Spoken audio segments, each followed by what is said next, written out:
À vos micros. Ouais. Parlez. On est à l'aise. Salut, c'est David et on est aujourd'hui pour parler de ski en compagnie de Loïc Théron des Landers, le Respo Rugby, et de Morgane qui est chez les Casport et Respo Hand féminin. Donc je vous laisse vous présenter rapidement. Honneur aux filles. Donc moi c'est Morgane, je suis dans la liste des Casport Junior, je fais du handball et voilà. Donc bah voilà, moi c'est bonjour à tous, c'est Loïc Théron, je suis partie de l'équipe de rugby de Neoma et voilà, on est ici pour parler de ski, tout ce qui va avec. Ouais, ben justement, on va embrayer à propos de l'actualité ski. Et toi, Loïc, je sais que tu es un fervent passionné de ski. Donc, on va commencer avec l'actu récente. Est-ce que tu peux m'en dire un peu plus ? Bah c'est vrai que pendant ces périodes, il y a beaucoup de choses qui sont passées au ski. Il y a eu pas mal de championnats du monde, de coupes du monde. On va commencer par le ski alpin, surtout le ski alpin féminin où il y a vraiment deux monstres qui ressortent. C'est Fenninger et Mas qui se disputent le globe de cristal à la fin de l'année et c'est très très serré et voilà. Elles sont vraiment intouchables en ce moment. C'est juste les deux meilleures skieuses qui existent aujourd'hui. Même les françaises, genre je prends l'exemple de Tessa Worley qui a même pas, qui a aucune chance contre elle. Donc voilà, ça c'était le ski alpin. Il y a eu la Coupe du Monde, le championnat du monde du ski de fond où bon c'est pas trop le domaine de prédiction des Français. À part au combiné nordique où Jason Lamy-Chapuis a remporté 2 médailles de bronze et une médaille d'or par équipe avec un finish hors du commun pour la médaille d'or contre les Allemands et voilà c'est dernier titre avant sa retraite internationale. Ok, et au niveau justement du résultat des Français par rapport à cette année, qu'est-ce que tu peux en dire ? Est-ce que c'est bien, moyen ? Alors, est-ce que c'est bien? C'est, on va dire moyen, parce qu'il n'y a pas eu des grands titres ou des grands sportifs comme les Autrichiens, style Hirscher ou Fenninger Emma chez les filles. Mais il y a eu des grands résultats, des surprises. Je prends l'exemple de Jean-Baptiste Grange qui a été champion du monde en ski alpin cette année, alors que personne n'attendait parce qu'il s'est eu des graves blessures, tibia péroné, ligament croisé. Il a déjà été champion du monde en plus et personne n'attendait là. Et il vient d'égaler le meilleur.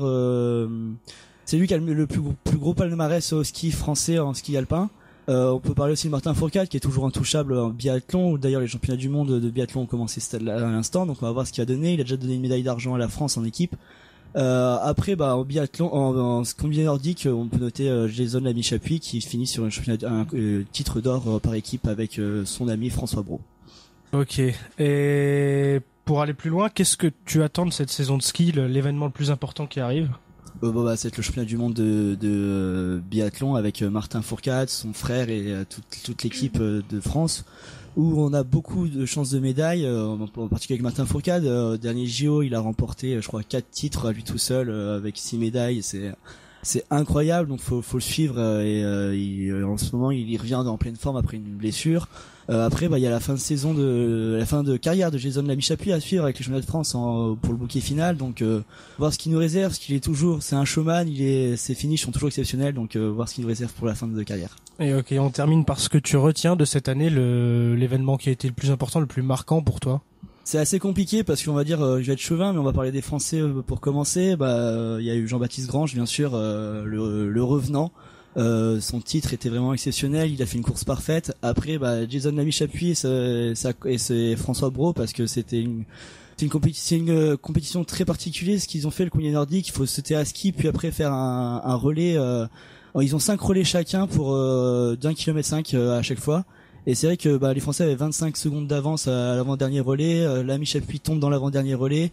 Les Allemands sont plus qu'à 5 secondes. À 500 mètres de la fin, ils reviennent juste à côte des Français. Et Jason Lamy-Chapuis donne tout dans le sprint final. Donc c'était un finish en or et pour la médaille d'or en plus. Donc voilà, je retiens ça. Et je voudrais faire quand même... on va parler d'un Norvégien, Magnussen, qui a rien gagné cette année, qui est un grand champion, qui a eu tous les titres aussi en combiné nordique et en ski de fond. Et cette année, il n'y a pas l'équipe qui a suivi avec. Et voilà, il a fait une course remarquable, il a fait des courses remarquables. Mais voilà. Je voulais remercier ce grand sportif européen. On les remercie tous, notamment Jean-Baptiste Grange.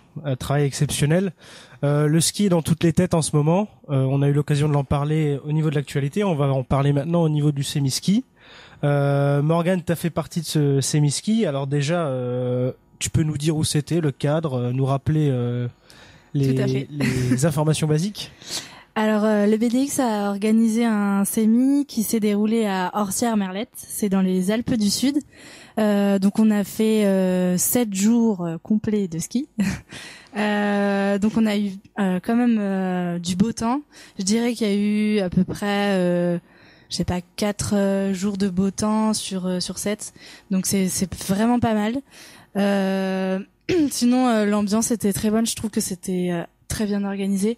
Quand on pense aux soirées par exemple, bon c'est un peu annexe, mais faut savoir que l'année dernière c'était assez libre, et cette année les voisins dans la résidence étaient ça était assez embêtant, donc le BDX a réussi à bien organiser des plages horaires, etc., pour qu'on puisse tous bien profiter de nos soirées sans se faire dégager de de l'endroit, quoi. Donc ça c'était vraiment bien. Et sinon au niveau du ski, tout le monde a bien skié.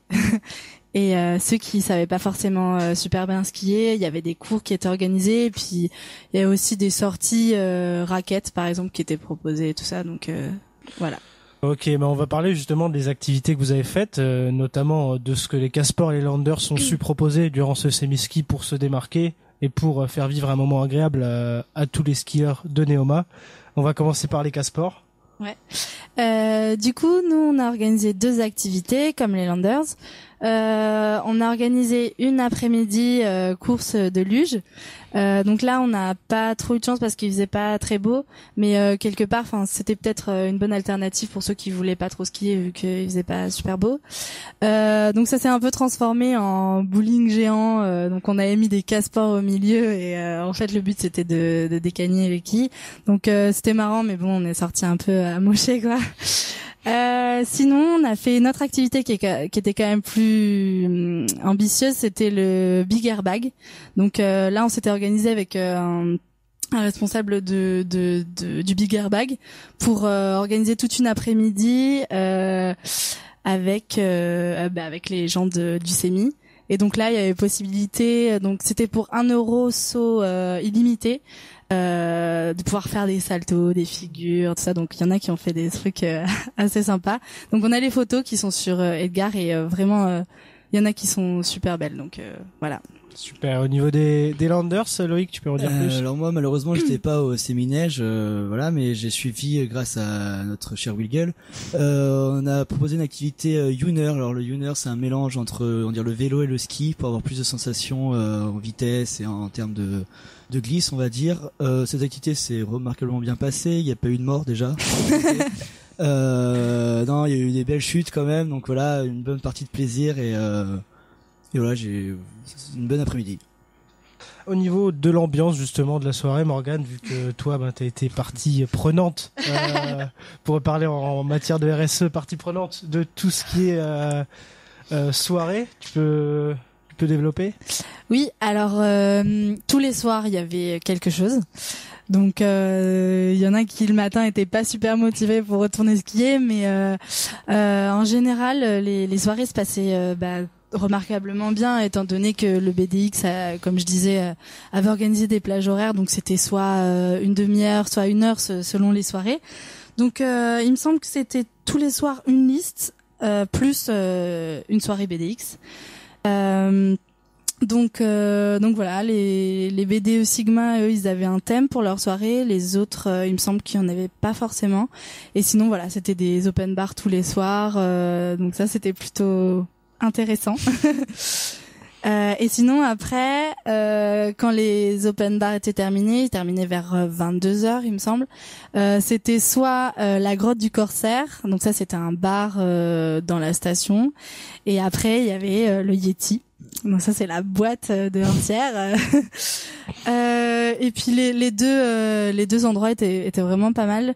La grotte, c'était devenu un peu le repère à la fin, et puis tout le monde allait là-bas. Non, vraiment, c'était bien. Et puis je tiens à redire que l'organisation du BDX était, enfin, heureusement qu'ils ont su organiser ça, sinon on n'aurait vraiment pas pu sortir, quoi. Enfin, on n'aurait pas pu faire nos open bars. Voilà. Et pour finir, on va parler des choses qui fâchent, des potins.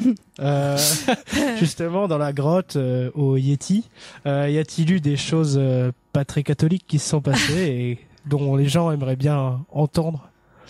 Bah moi personnellement j'étais pas là donc je peux pas dénoncer comme ça, ça un peu.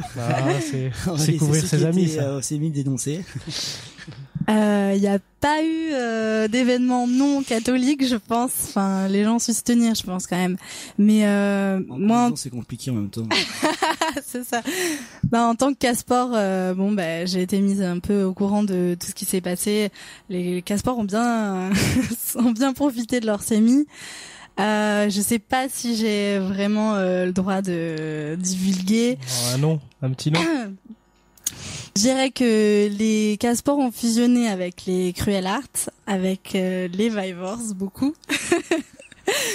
Et voilà, ça sera tout pour les Casport. Après, il y a des bros qui ont fusionné avec le BDX aussi. Voilà, c'est tout ce que je peux dire. C'est de belles nouvelles associations. C'est voilà. C'est sur ce petit déballage qu'on va se quitter. On espère que vous avez passé un bon moment en notre compagnie. Et je remercie Loïc pour son savoir extraordinaire en matière de ski. Et Morgane pour la passion qu'elle a mise à raconter le semi-ski. Donc je vous dis à bientôt et retrouvez-nous plus tard sur un RMS. Merci. Au revoir. Au revoir.